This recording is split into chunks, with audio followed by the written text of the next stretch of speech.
Drug overdose जैसी भयंकर problems developed countries को भी नहीं छोड़ती हैं और यूएस तो इसमें हाईएस्ट नंबर पर देखा जाता था। बट यहाँ पर बेटर न्यूज ये है कि यूएस में जो ड्रग ओवरडोज का नंबर था वो रीसेंट रिपोर्ट्स के मुताबिक कमी उसमें देखी गई है। बट प्रॉब्लम ये है कि यहाँ पर जो एफर्ट्स लगाए जा रहे थे जिसकी वजह से रिडक्शन एक्सपेक्ट किया जा रहा था उसमें कोई रिलेशन नहीं पाया जा रहा है। तो आइए इस पर्टिकुलर रिडक्शन को समझते हैं और साथ ही साथ ये जानते हैं कि ये जो इशू है जो कि इंडिया को भी परेशान करता है, ये कैसे हम इससे सीख ले सकते हैं, सबक ले सकते हैं और बेटर एडमिनिस्ट्रेशन और अंडरस्टैंडिंग रख सकते हैं इस प्रॉब्लम की। Hello students, welcome to Chahal academy. My name is Shubhangi Singh और आज हम बात करने वाले हैं कि कैसे यूएस ने डिक्लाइन देखा है ड्रग ओवरडोज में, बट इसके रीजंस जो है बहुत कॉम्प्लेक्स हैं। बट सिमिलरली इसको कैसे India gradually with time use कर सकती है to reduce the usages of drugs and its overdose as well. यहाँ पर साथ ही साथ मैं आपको इंट्रोड्यूस करना चाहूंगी UPSC IAS GS foundation recorded classes से, जो कि अवेलेबल है ओनली एट 24,999, जहां पर अपनी तैयारी आप बेसिक से शुरू कर सकते हैं at a very affordable price. इसमें आपको एनसीईआरटी जीएस लेक्चर्स तो मिलेंगे ही मिलेंगे, साथ ही साथ आपको CSAT SA lectures, current affairs lectures और यहाँ पर answer writing practice test series और पर्सनलाइज्ड मेंटरशिप का भी प्रोविजन है। सो इस पर्टिकुलर कोर्स का आप फायदा उठा के आज ही अपनी प्रेपरेशन कहीं पर भी बैठे शुरू कर सकते हैं। अब वापस चलते हैं अपने टॉपिक की तरफ। अब हम यहाँ पे अगर बात करें तो जो सेंटर है for disease control and prevention, उसने नोटिस किया है कि यहाँ 10 मंथ के स्पैन में यूएस में 16.4% ड्रॉप देखा गया है with special reference to drug overdose. और अब यहाँ पे जो कहा जा रहा है कि ये कंप्लीट गुड न्यूज नहीं है, क्योंकि इसके जो रीजंस हैं वो बहुत ही कॉम्प्लेक्स है। ये समझना कि ये कमी क्यों आई है और यहाँ पर क्या पब्लिक प्रोग्राम्स का कोई इफेक्ट रहा है या नहीं, तो यहाँ पर रीजंस जो देखे जा रहे हैं बहुत ही कॉम्प्लेक्स है।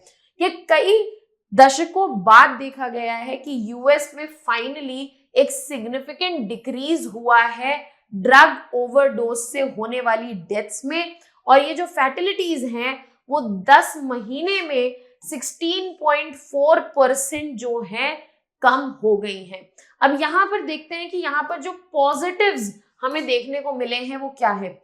सबसे पहला पॉजिटिव जो है वो ये देखने को मिला है कि यहाँ पे फेंटेनाइल से रिलेटेड जो पब्लिक हेल्थ मैसेजिंग हो रही थी वो उसका इम्पैक्ट देखने को मिला है। यहाँ पे फेंटेनाइल के अगेंस्ट जिसकी वजह से ओवरडोज डेथ देखने को मिल रही थी, उसके अगेंस्ट जो पब्लिक के लिए हेल्थ मैसेजिंग अवेयरनेस चल रही थी उसका फायदा देखने को मिला है।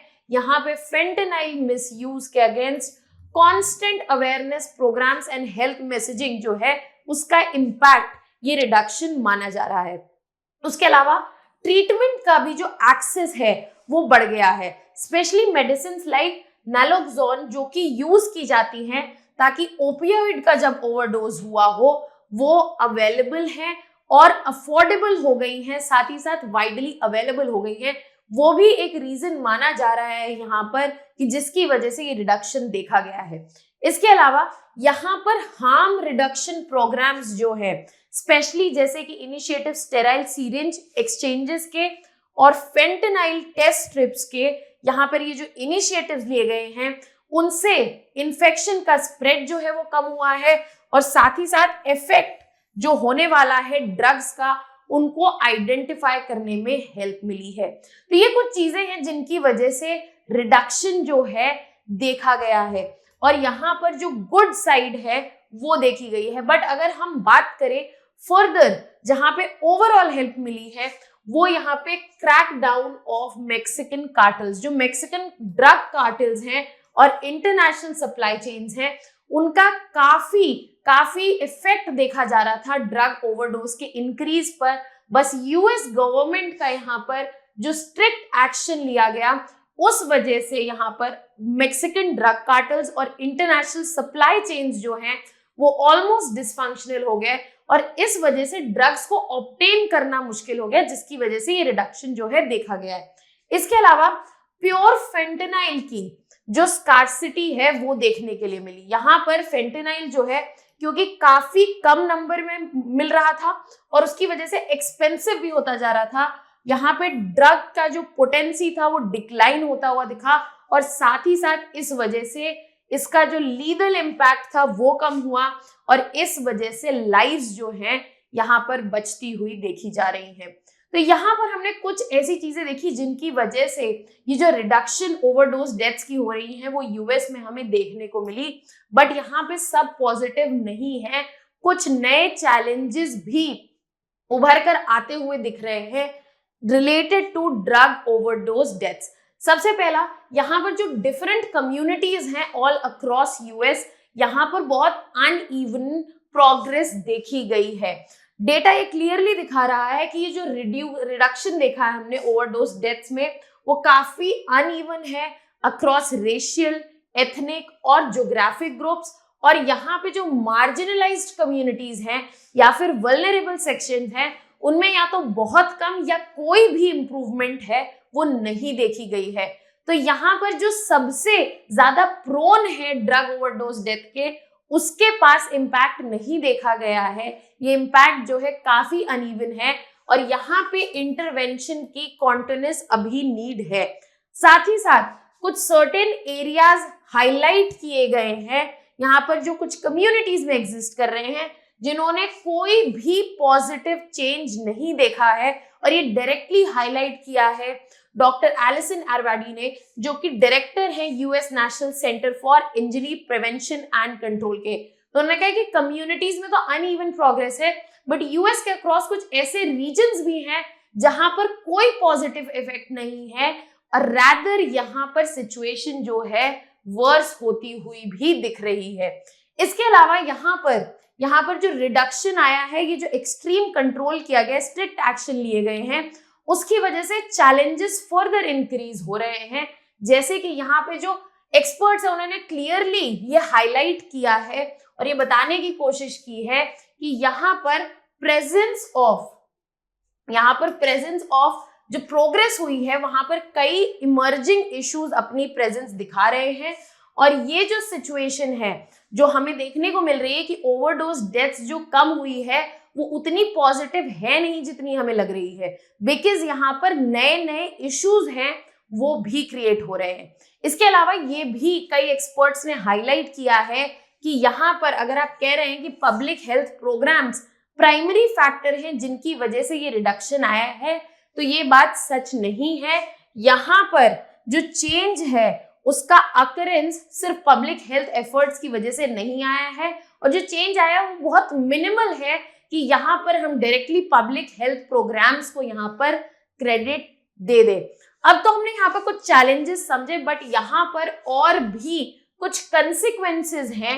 ये जो स्ट्रिक्ट एक्शन लिया गया है, पब्लिक हेल्थ प्रोग्राम्स लाए गए हैं, उनके कंसिक्वेंसेस हैं जिसकी वजह से और फर्दर ग्रेव इश्यूज खड़े होते हुए हमें दिख रहे हैं, जैसे कि rise of alternative drugs.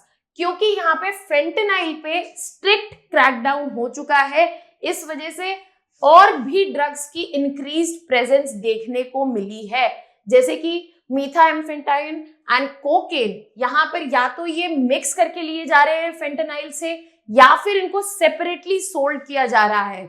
Either way ये ड्रग्स अब्यूज और ड्रग ओवरडोज को कंट्रीब्यूट करेंगे और जो सिचुएशन सॉल्व करने की कोशिश की जा रही थी वो सॉल्व होती हुई नहीं दिख रही है। साथ ही साथ यहाँ पर ज़ाइलोज़ाइन जो है वो स्ट्रीट फेंटेनाइल में यूज किया जा रहा है।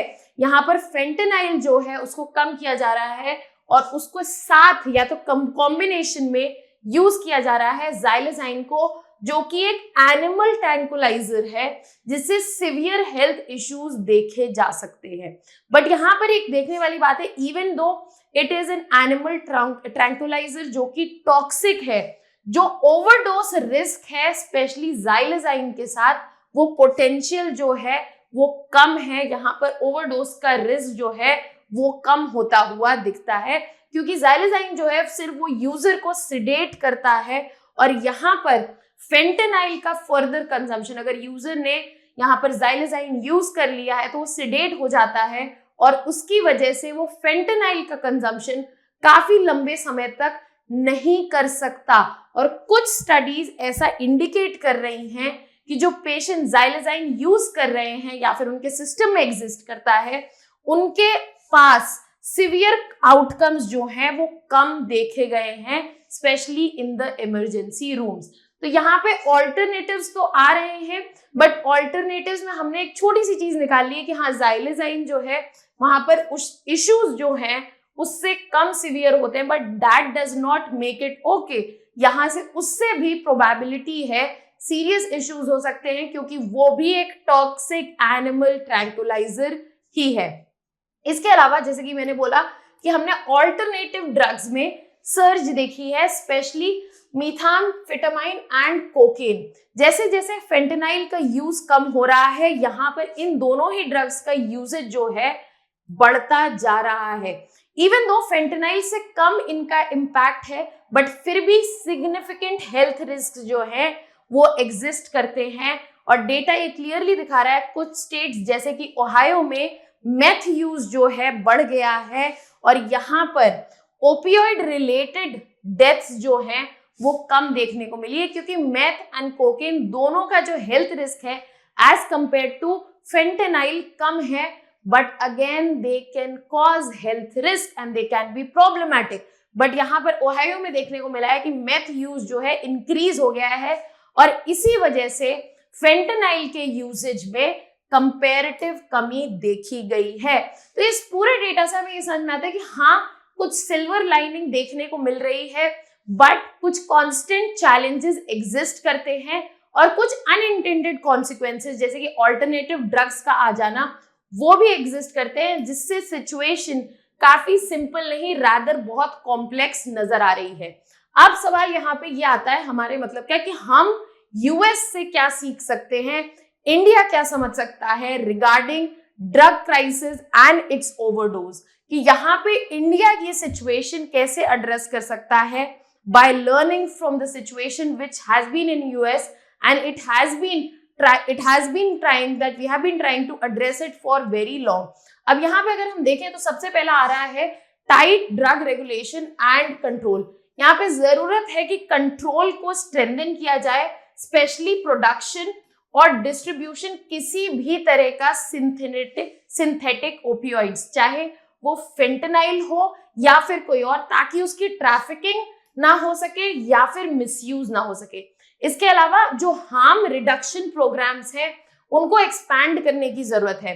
Needle exchange programmes, distribution of naloxone and यहाँ पर जो सेफ कंजम्पशन स्पेसेस है जहाँ पे ये फैसिलिटेट हो सके, ऐसी मेडिसिन का अवेलेबिलिटी और ऐसे प्रोग्राम्स का होना बहुत जरूरी है, ताकि जो इमीडिएट फैटिलिटीज हो रही हैं बिकॉज ऑफ ड्रग ओवरडोज उनको कम किया जा सके।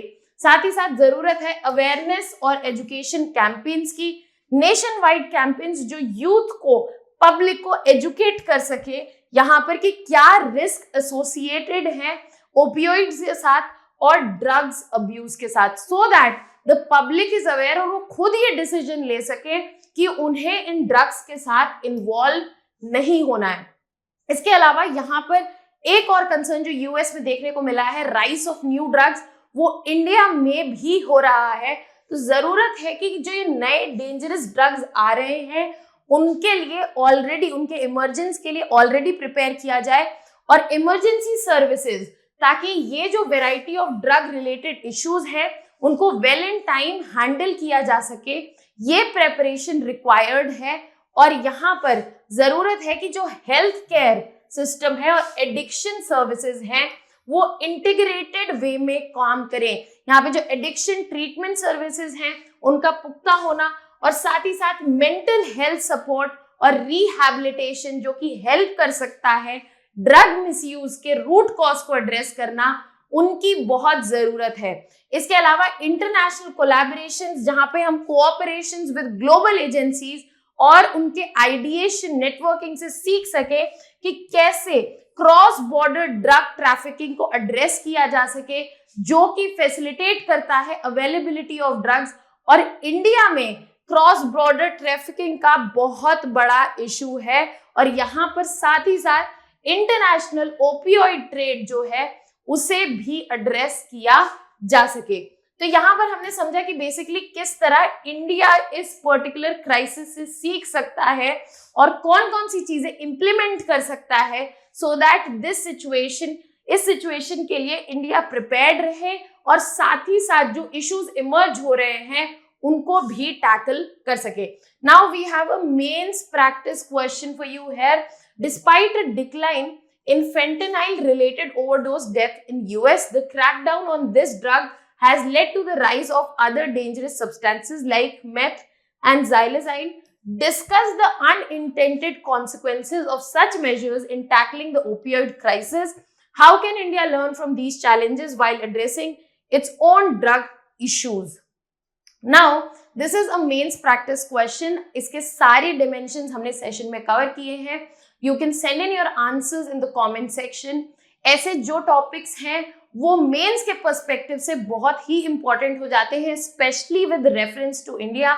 ऐसे इनिशिएटिव्स से इंडिया कैसे सीख सकता है, अगर ऐसे इश्यूज इंडिया में एग्जिस्ट करते हैं तो उनसे रिलेटेड इनिशिएटिव्स क्या है, प्रोग्राम्स क्या है, चैलेंजेस क्या है, ये समझना बहुत ही जरूरी हो जाता है। ऐसी और वीडियोस और कंटेंट रिलेटेड इंफॉर्मेशन के लिए you can subscribe to our YouTube channel. That was all from my side. Thank you so much.